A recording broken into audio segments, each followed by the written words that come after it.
charge, defeat that demon. The soldiers' battle cries echoed in Lion's ears. Humans and orcs had joined forces with one purpose: to eliminate a single man. They called him the Pale Demon, Nox. This was the final battle for the peace of the land. Defeat that cursed demon. Those were the last words, left by Lion's closest friend. He remembered them clearly, though their true meaning remained hidden. Yet one thing stayed in his heart. When Nox spoke those ominous words, Lion saw tears of sorrow fall from his friend's downcast eyes. Why did you betray us? What drove you to make a pact with the devil? Things have gone this far. Is there even a need to explain? Perhaps my questions mean nothing to you, but they matter to me. Why did you abandon us? Nox's reply was cold. If you want answers, then kill me. Use your power to take what you seek. Lion's heart sank. If this is truly what you wish, then let me send you on your final journey. Come forth, my servants.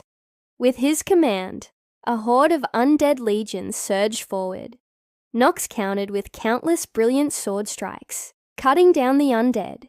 But every wound they suffered instantly healed under Lion's death energy, and he ordered them to attack again. Still, their efforts were useless. Nox's blade tore them apart, his cold eyes empty of emotion. As he advanced toward Lion step by step, his sword flared with demonic energy as he charged. Lion quickly summoned necromantic magic, opening a massive black hole behind him. From it emerged a colossal undead warrior, blocking Nox's path. But Nox showed no fear. Dust clouds rose as he accelerated, leaping high and striking down from above.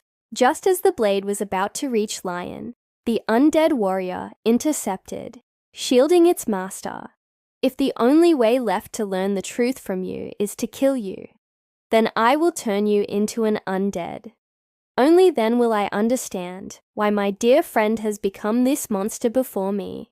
Just as everyone was still worrying about such enormous debt, there was a knock at the door. Sir Polin quickly went to check and soon returned to report. My lord, 2 people have come to visit you, a man and a woman. The scene shifted to the reception room. Thank you for your hospitality, my lord. I am Mage Richelle, principal of the Arameda School. I am Carlin, leader of the southern branch of the Madmen organization. Welcome, Lion then asked in confusion. May I ask what brings you both here? Carlin smiled and answered. We recently received news of your victory in the noble war. Congratulations, young Marbas clan leader. The spoils of war should be enough to pay off your debts to those madmen, right? Speaking of this topic, Miss Carlin, exactly how much do we owe you? I hear your Madmen organization isn't exactly benevolent. Lion began to feel nervous. I've heard you sell people who default on debts to dark wizards as living test subjects. Carlin smiled sweetly. It seems you understand my work well. Then I'll be direct. With that, Carlin pulled out a paper from her clothes. I'm afraid you'll need to pay 10% of the debt immediately this time. For the remaining 90%, we'll allow you to defer payment for a while longer, she added with a menacing glint in her eyes. Also, I should remind you, we charge 30% interest on the principal. I hope you understand. Lion wasn't about to be intimidated. So you're saying we need to pay 500 million gold coins now, and it will increase by 30% interest every year after. He was shocked by such predatory terms. Who would sign such a ridiculous agreement? Sir Pullen couldn't even lift his head, answering helplessly, I'm afraid it was your father who signed it. Just as Lion was exasperated with his father, Richelle on the side spoke up. Let me ease this tense atmosphere. Clan leader Marbus probably needs some time to sort through the spoils of war, and I seriously doubt he has such a large sum on hand. What do you think, Miss Carlin? I'm sorry, Richelle. Can't you see I'm conducting business? I hate it when people interrupt at times like this. Richelle was quite helpless. and stood up. Walking toward the door, "I'll step out first. I'll return after you finish talking." Just as Lion was about to ask Carlin for an extension, she said, "Seriously, if you want to tell me you're currently short on funds or ask for more time to raise money, I advise you to think twice, because your father has already used all these excuses." Lion whispered to Marbus. "Can we eliminate her?" Marbus replied helplessly. "I advise you to abandon that idea. The current, you wouldn't stand a chance against her. It seems we'll have nothing left." Crow was disappointed. "Your father did this for the family's survival." Sir Pulin tried to comfort Lion. "Be brave, my lord. There's always a way. I believe in your wisdom." Lion sat in silence for a long time, then spoke. "Miss Carlin, if possible, I ask that you show us mercy." Everyone could hardly believe their ears. Meanwhile, Rishal, who had gone out for a stroll, stopped in front of a portrait. Coming here was indeed the right choice. Lion Marbas, the youngest heir of this generation, may well recreate your ancestors' glory. Risho looked pleased.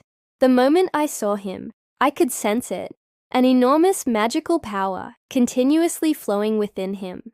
This will be a great blessing for our academy." Rishal smiled. "I must find a way to win his favor." Then he gently raised his hand, and a magical shield enveloped him. He then pulled out a communication crystal, which immediately transmitted a voice. "Principal, please don't just leave without saying anything again. When you're not here, the school is in chaos." Could only laugh awkwardly to appease them. All right, I'll be careful next time. Now there's something more important. I want to ask you something. How many gold coins do we have in Arameda's treasury?" Hearing this, the old man was immediately speechless. "This is your important matter." The scene returns to the reception room. Clan leader Lion, "Don't joke with me. You might not understand the Madmen organization. We're a group of violent killers." As she spoke, Carlin gathered an energy ball on her finger and directly shattered the teacup in front of Lion. "But I assure you, I'm more calculating than you imagine." Seeing the opponent dare to make a move, Volta immediately drew his sword. "You dare threaten my lord." Carlin was dismissive. "My anger only targets those who default on loans. Think carefully before acting. Don't do something you'll regret." Lion calmly apologized to her. "I'm very sorry, Miss Carlin. We have nothing." Hearing this, Carlin's expression instantly turned cold. Lion's voice carried a hint of helplessness. "To tell you the truth, our treasury has long been empty." Carlin was momentarily stunned, then sneered. "Now I finally understand why you're trembling like a frightened puppy. Allow me to personally demonstrate through action the consequences of defaulting." Just as Carlin was about to act, Rishal suddenly burst through the door. "Please wait." Suddenly, everyone in the room looked at him. "May I say a few words?" Rishal's hand blocked the furious Carlin. "Please don't harm my student." This left Lion very confused. "When did I become a student of the Arama school?" Volta on the side thought he understood something. So Master Lion had arrangements all along. "Now I can rest easy." The furious Carlin, after some thought, gradually calmed down. Lion first had Walter and Sir Pollen step aside, then sat down again for detailed negotiations. As long as Lion agreed to become a student of the Arama school, they would agree to help pay off 10% of the debt. Rishal spoke confidently based on my speculation. "You used necromantic magic in your war against the Sylvester family. Otherwise, you couldn't have won." Then he asked Carlin. "Miss Carlin came here thinking the same thing, right?" Carlin had a nonchalant attitude. "So what? It's not exactly a big secret anyway. Our client, the Marbus family's clan leader, has regained necromantic power. His future development is limitless. Do you really think you can recover the money you lent?" Carlin didn't hide her thoughts. "Honestly, I don't think so. I don't think my money is here. I never expected to get it all back immediately. which is why I'm asking you to return part of it first. At this point, Lion asked, I have another question. How did you determine I possessed necromantic power? Just because I won the war.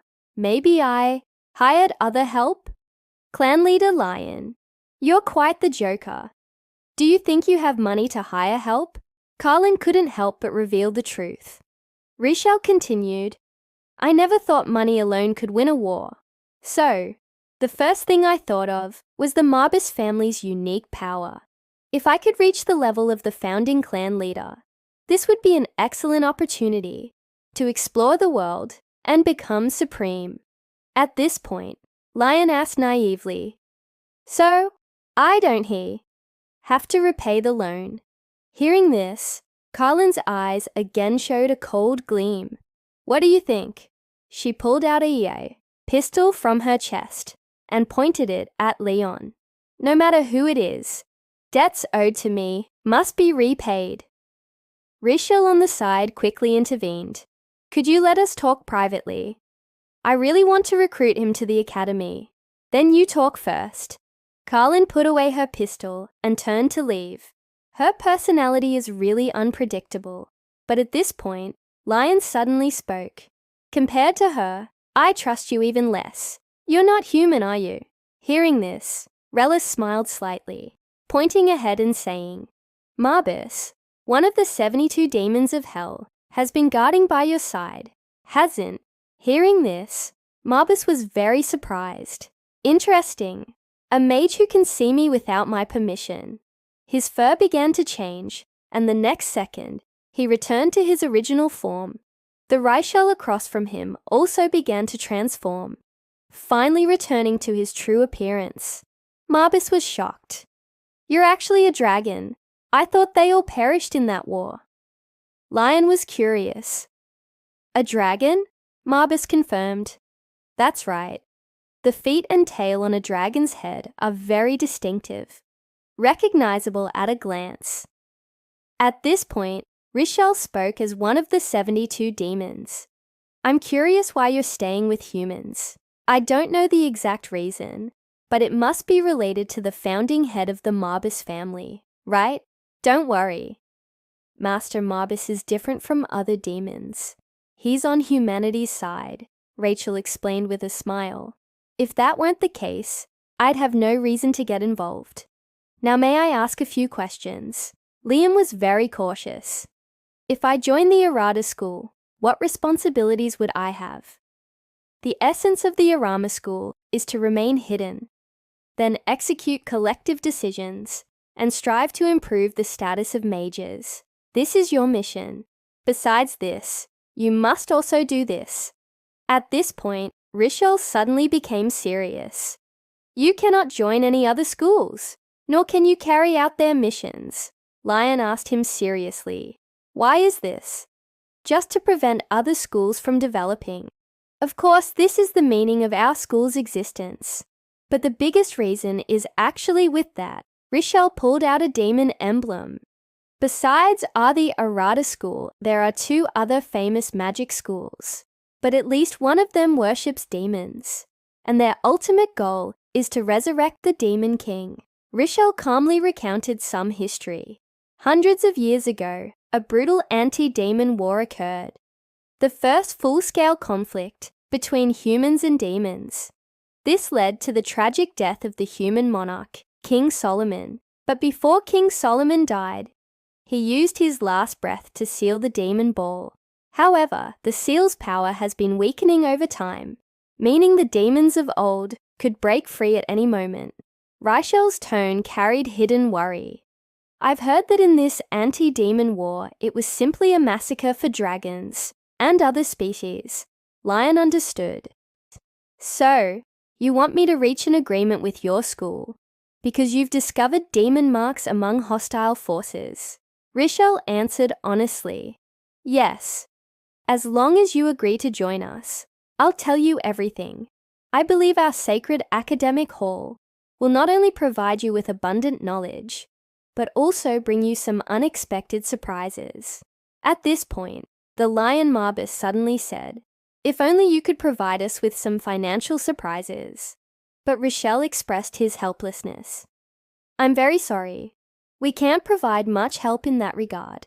Can you provide some channels for earning money? With a 5 billion debt, we might need all the help we can get. Rachel thought for just a moment and came up with a money-making method. He smiled and said, "That would be the Adventurers Guild, and their president is a good friend of Miss Carlin. As long as you complete enough quests, the more you do, the higher the quest prices you can take. Earning 10 million gold coins from a single quest is quite common." Hearing this, Lion finally saw hope of paying off the debt. So, Lion immediately pleaded, "I sincerely request that you convey my most sincere regards to Miss Carlin."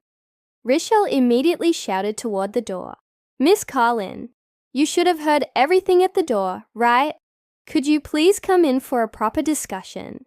Helplessly, Carlin walked in again. "Rochelle, you're becoming more and more annoying." However, at this moment, Carlin was attracted by the small lion-like manhwa on the table. Rochelle quickly introduced her. "We have the honor of traveling with a demon who serves Lord Wellen." The scene shifts to everyone heading to the Adventurers Guild together. Carlin asked impatiently, "Why did you drag me along?" Rochelle turned to her. "Shouldn't you serve a 5 billion gold coin client?" "Well, at this point," Lion asked curiously, "By the way, what kind of organization is the Adventurers Guild?" Carlin answered his question. Simply put, it's an organization that undertakes high-risk missions, a place where adventurers form their own teams and share the profits equally. Capable people here gain vast wealth and status, while incapable people get nothing, even facing death. Rachel took over for principled reasons. The Adventurers Guild is established on neutral territory. By earning reputation for themselves, any guild member has the chance to be recruited by surrounding nations as knights or mages.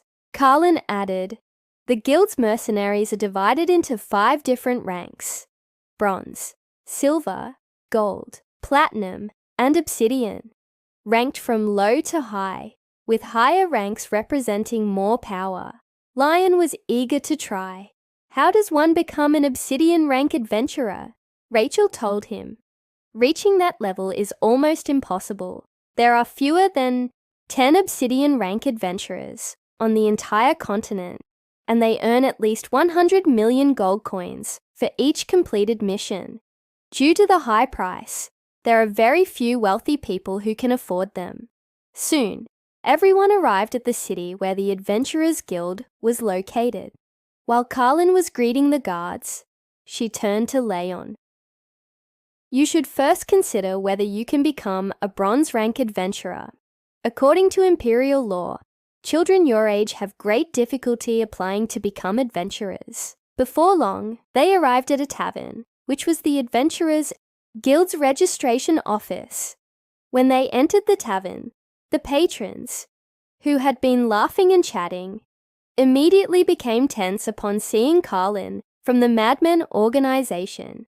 People began whispering, "Isn't that Miss Carlin?" Those cat-like eyes of hers. Definitely can't be wrong. It's her. And the person beside her is Principal Rochelle from the Aramis School. What are they doing here? The arrival of the two caused continuous discussion among the tavern's patrons. Rochelle smiled awkwardly. "It seems they don't like us very much." Carlin glanced at him dismissively. "I don't care about such things." At this point, Lion spoke. "By the way, is the person we're looking for really here? It doesn't look like there are any particularly formidable people here." Marbus looked knowing. "You're wrong. Haven't you felt that presence that's been resisting our magical power?" Hearing Marbus's words, Lion immediately began magical detection. Found her. However, at this moment, a white-haired woman suddenly drew her sword and charged over. In this critical moment, only Carlin in front reacted in time. Just as the white-haired woman placed her sword at Lion's throat, Carlin also aimed her pistol at the opponent's head. This scene shocked everyone present. You really haven't changed at all. You still like to attack right away, Miss Raleigh. Raleigh turned back to stare coldly at Carlin, her voice carrying no warmth. I believe I told you not to call my name in front of others. At this point, Lion interjected. Miss Raleigh, are you the strongest adventurer here? Unfortunately, I'm not yet. Also, did I give you permission to speak? Raleigh's tone was ice cold. Marbas immediately sensed the opponent's extraordinariness. She might be even more dangerous than Carlin and Richelle. Hello, I'm Lion, Marbas, the current clan leader of Marbas. The scene shifts to them in a meeting room. Raleigh picked up her tea. I heard that the Marbas clan leader had changed, but I didn't expect it to be such a child. Carlin immediately said, You don't need to doubt this. I can vouch for it. Raleigh was puzzled. So, why does a noble want to join our shabby adventurers guild? And what's stranger is that he's accompanied by a demon. Just as Leon was about to explain, Carlin spoke first. This isn't important. What's important is that the Adventurers Guild is open to anyone. You should have no reason to refuse his membership, right? Richelle on the side also helped. Please give him a chance. At this point, Raleigh kindly reminded, This isn't your usual playing house games. This could cost you your life. Don't worry about that. We Marbas are the family closest to death. And Miss Carlin has already explained most things about adventurers to me. At this moment, Liam was actually thinking, if I don't pay off the debt, I might be torn to shreds by Carlin. So Raleigh decided to give Lion a chance. She poured the coffee in her hand onto the table surface. Unexpectedly, the coffee formed regular squares on the table. The next second, the entire room changed. An invisible wall surrounded everyone. While Lion was shocked, Marbas on the side explained, This is quite advanced teleportation magic, though she simplified it. She seems to be quite a formidable mage. Row upon row of tall soldier statues were teleported over. Then Raleigh spoke. This test is simple. Among these replica statues, only the real statue contains magical power. What you need to do is find it within 30 minutes. Raleigh looked coldly at Leon and reminded him, If you can't do it, you'll go down to meet your family. After hearing this, Leon agreed without hesitation. Then let's begin. Carlin immediately conjured an hourglass from her hand for timekeeping.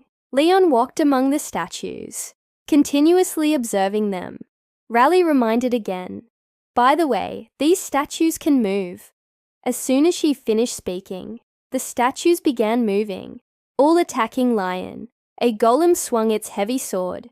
Lion narrowly dodged this strike. Before he could recover, another attack came from behind. Lion quickly ducked to avoid it. Carlin on the side couldn't bear to watch. Michelle also worried. Miss Raleigh, isn't this a bit excessive? Even an ultimate mage would find such a situation difficult to handle.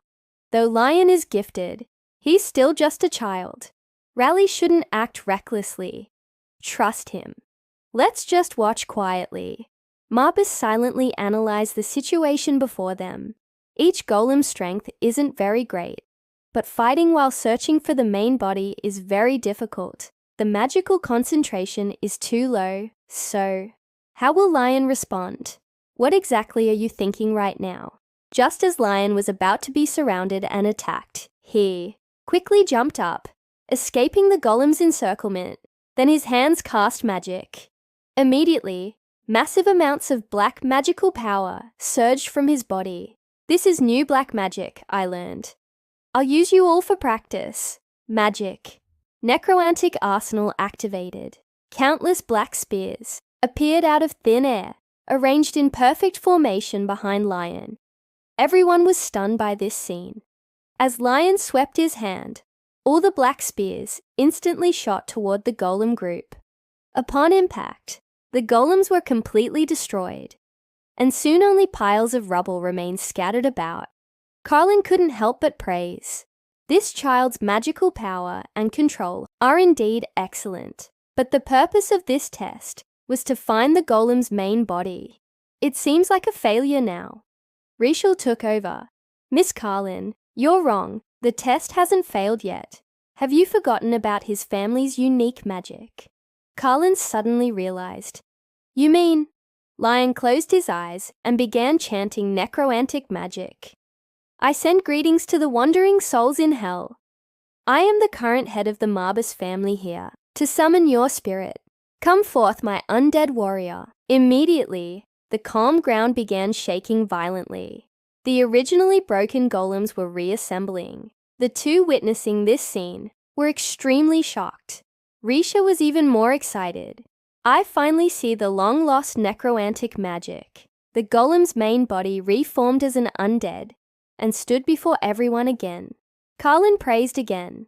Though I hate to admit it, I must say he does have great potential. Not only does he possess vast magical power, but he could think of such a method in such a short time. At this point, Raleigh walked over to Leon and asked, "How did you do it?" Leon answered, "Honestly, actually, I was gambling, betting on whether the golem was a complete living being. As long as it's alive, I can summon it back from hell. It seems I bet correctly. This is the golem's main body, and there's still plenty of time remaining." Then he asked curiously, "Did I pass the test?" Raleigh immediately smiled. "You are indeed very impressive. Congratulations on passing for a mage with such high magical power. Obviously a bronze badge isn't suitable for you. I'll give you a silver rank badge. Welcome to the Adventurers Guild." However, Lion was concerned about how much money he could earn as a silver rank adventurer. Everyone was helplessly amused by this money-obsessed kid. Raleigh told him, "How much you earn depends on the specific situation. In your case, you should easily earn 3 million. But due to your debt situation, you'll need to become at least a gold rank adventurer." Rishal on the side quickly comforted. "But this is already a good start. Raleigh hasn't issued a silver rank badge in many years." At this point, Raleigh interrupted their conversation. "Your first mission will begin tomorrow. You can go rest now." After speaking, she turned toward the golem group that had become rubble. With just a simple wave of her hand, the rubble on the ground began shaking and slowly gathering together. Eventually, the golem group returned to its original state. Volta on the side was amazed to restore them all with just a simple gesture. Truly incredible. The president of this Adventurers Guild is really a monster. After seeing everyone off, Raleigh sat alone in the room, recalling the day's events. She originally thought that guy only knew some special black magic, but unexpectedly, he actually found the living golem in the end. You should know that the other golems were all artificial lifeless products, while only those with core structures were naturally existing creatures. Using this characteristic, one can distinguish between artificial and natural. In the end, that guy used necromancy magic to successfully pass the test. ManhwaVerse, a necromancer family that had fallen for hundreds of years, has unexpectedly produced another terrifying monster in this era. What concerns me most is his emotionless, unwavering gaze. Lion van ManhwaVerse, what kind of person are you exactly? The scene shifts to the next day as everyone gathers here once again. Raleigh tells Lion as a silver rank adventurer, "This is your first mission." Lion immediately opens the mission scroll to examine it.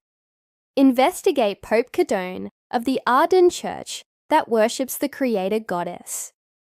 Location, Salashi City. Recent rumors claim that Pope Cadone has been engaging in massive corruption in the southern cities.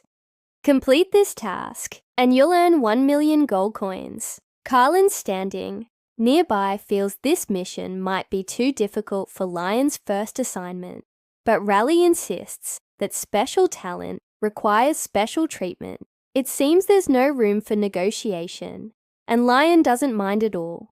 I think I can do it. Rally then reminds him, if you give up or fail, you'll be demoted to bronze rank adventurer. Then he turns to Rishal and Carlin saying, actually, if you're worried, you can go along to help him. Rishal is delighted to hear this suggestion. However, Carlin can't sit still. I'm very busy and don't have time to babysit you guys. At this moment, Lion expresses his gratitude for their help. This suddenly makes Carlin feel embarrassed. The scene moves to the church in Selly City, where two nuns are praying devoutly. Not far away, a white-haired man is staring at them, and this person is none other than Pope Cadone of the Ardent Church. Daughter, I'm sorry. The miraculous saint who inherits the blessing of the goddess of creation and divine power will be one of the two daughters. Only one will rise as the sun, and the other shall face destruction. The two shall become one, and one will die to become two. Two major religious systems coexist on this continent. One is the goddess church that worships the creator goddess. Their reverence for the goddess has reached the point of obsession. The other is the demon revival church that worships demons. They are large in scale, but have always operated in darkness. Of course, the followers of the goddess church far outnumber those of the demon revival church. And those chosen ones will receive the goddess's blessing and power and be granted the title of miraculous saint to solve Lion's first mission as an adventurer. Everyone finds a coachman named Gilbert in the tavern. Are you planning to go to Salishi City? That place isn't very safe right now due to religious influence. Do you have some urgent reason to go there? Rel politely responds, very sorry, we can't tell you the reason. At this moment, Michelle looks toward Carlin. It's your turn to step up. Carlin sighs helplessly. Fine, I got it. She immediately pulls out a large bag of gold coins. Is this enough? If you're not willing, we'll just have to find someone else. Seeing so many gold coins, Gilbert's eyes light up. He directly hugs the coins to his chest and turns to everyone. I'll take this job, but you must guarantee my safety. And so, everyone sets off in the carriage. Throughout the journey, Gilbert remains worried, knowing that Salishi City is heading toward destruction due to religious warfare. Although the new cardinal was supposed to assist the Pope, he ultimately failed because of the lack of divine power, meaning no new miraculous saint has been born yet. If this continues, the goddess's blessing and divine power will completely disappear from this continent, and Lion's mission is to investigate Pope Cadone's corrupt behavior. Marbus contemptuously remarks, don't worry, most humans are as easy to deal with as little kids. Hearing this, Rachel objects, during the hundreds of years you were sealed, humans have become increasingly powerful. Carlin adds, we can't be careless, especially since this involves the Pope. You know, no one on this continent can be completely unaffected by the goddess's influence, and that miraculous saint, with divine power, has yet to appear. The problem is, the miraculous saint can only be born from the Pope's bloodline. A more serious issue is that the Pope should only have one daughter, but now he unexpectedly has two, causing chaos throughout the entire church because only one person can inherit the power. And the one who fails to receive the goddess's blessing will ultimately die. No matter how you think about it, this is very strange. During everyone's casual conversation, they unknowingly arrive at their destination, the most magnificent religious city on this continent, Salishi City. At this moment, in the castle, Chief Steward Glazer opens a large door. Your Holiness, the adventurers who accepted the commission have arrived. Do you think they can really avoid the royal family surveillance? Yes. If they're the ones sent, I believe they definitely can. This matter must be kept secret. Everything is to save my daughter. Soon, Glazer goes out to receive the protagonist's group. Reichel asks him, "Are you the one who posted the mission for us to investigate whether the Pope has any improper conduct?" Glazer is pleasantly surprised to see the visitors. "Yes. I didn't expect the principal of the Arata school to personally come complete this task." Risho looks slightly embarrassed as he explains, "Very sorry, the one executing this mission isn't me, but the young patriarch of Marbus." Seeing Lion so young, Glazer immediately feels uneasy. Lion quickly takes out his silver badge to prove his capabilities. He cautiously asks, "Before executing the mission, I want to ask you something. Are those two invisible women behind you our enemies?" This question leaves Glazer completely confused, only to see two black shadows slowly materialize behind him. They're actually the Pope's two daughters. Glazer immediately says, "We should find another place to talk." So he had no choice but to bring everyone to the reception hall. When learning that the one accepting this mission was this little kid before them, Glazer was very disappointed.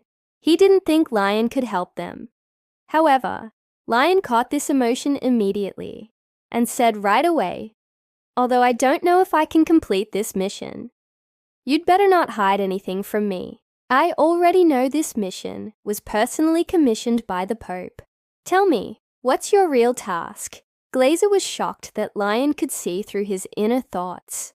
Mind reading was a spell that required at least an ultimate mage to cast. For his previous contempt, Glazer immediately bowed his head and apologized to Lion. "Next, I will tell everyone the complete content of this commission." The story begins with the miraculous saint, who inherits the blessing of the goddess of creation and divine power, will be one of the two daughters. Only one will rise as the sun, and the other shall face destruction. The two shall become one, and one will die to become two. If the prophecy comes true, the Pope absolutely cannot accept such a result.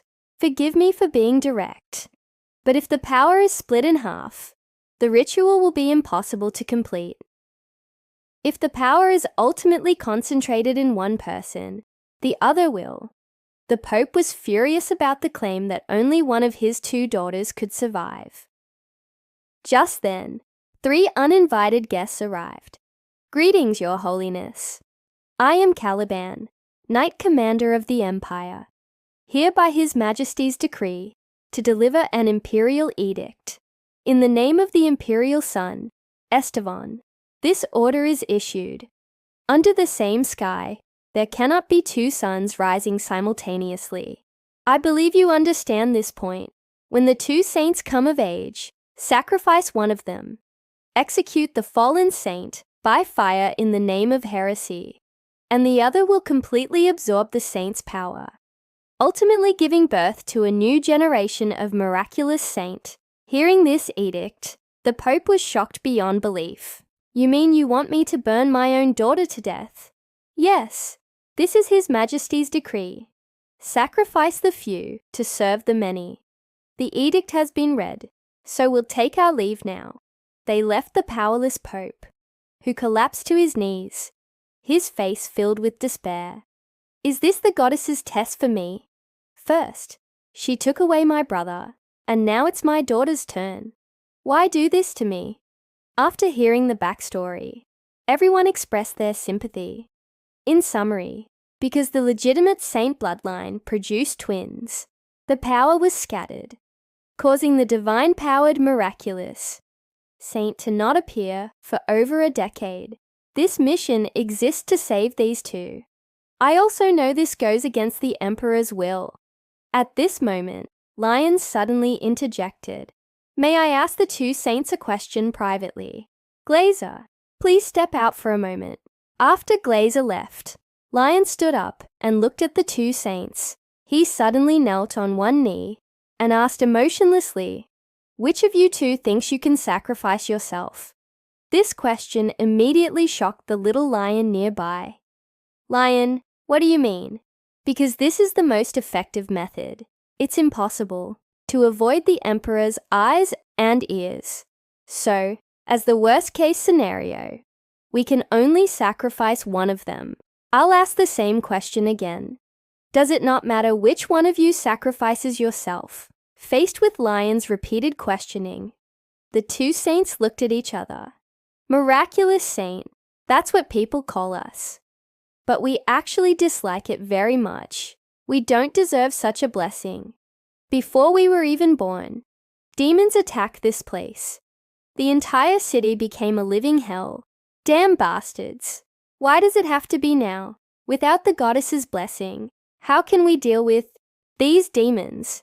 At that moment, a soldier burst in.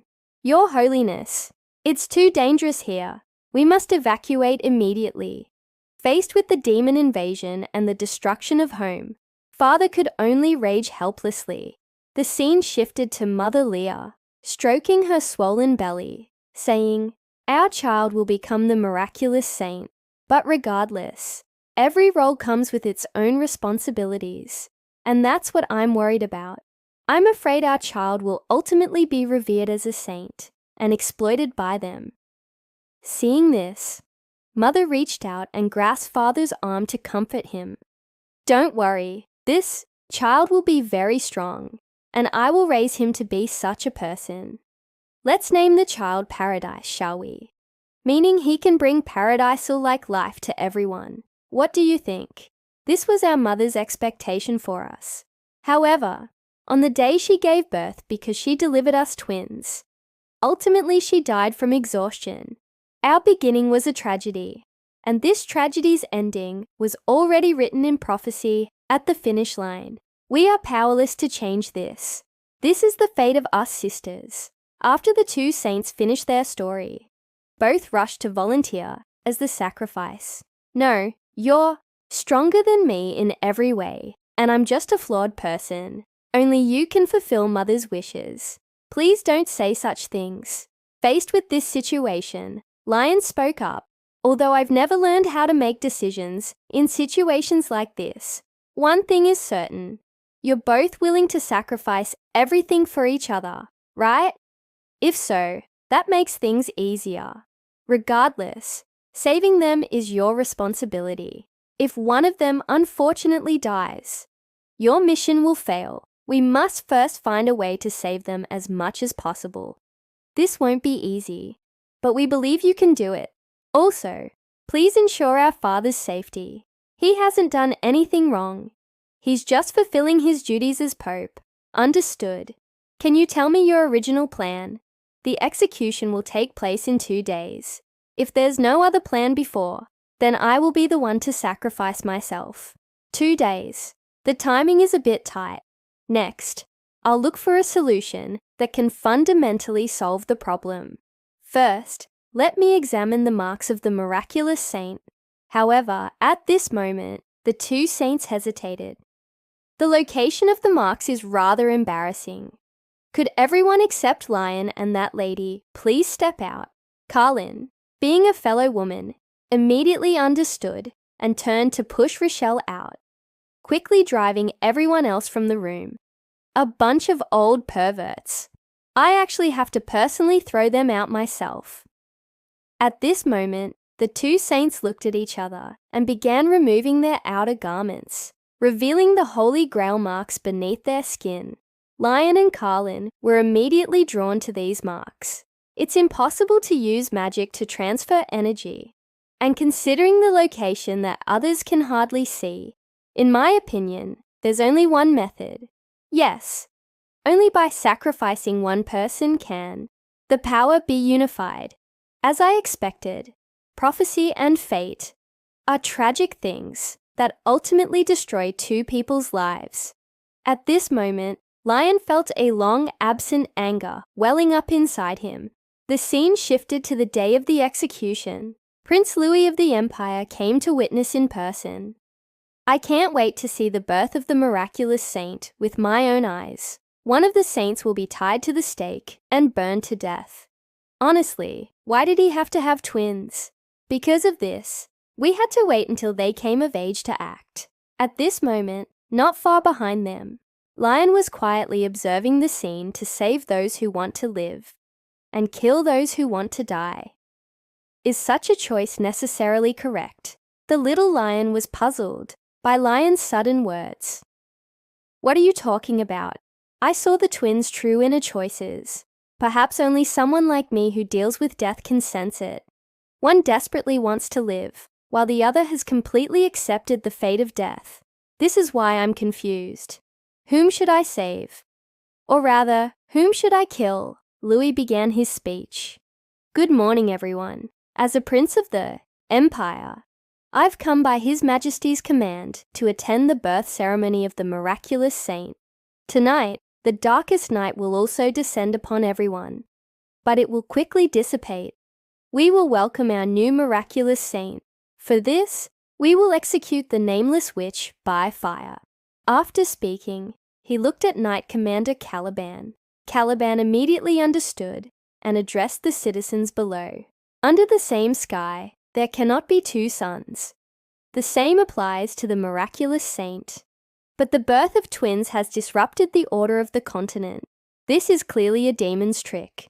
His Majesty executes the fallen saint in the royal name before everyone. Does anyone object?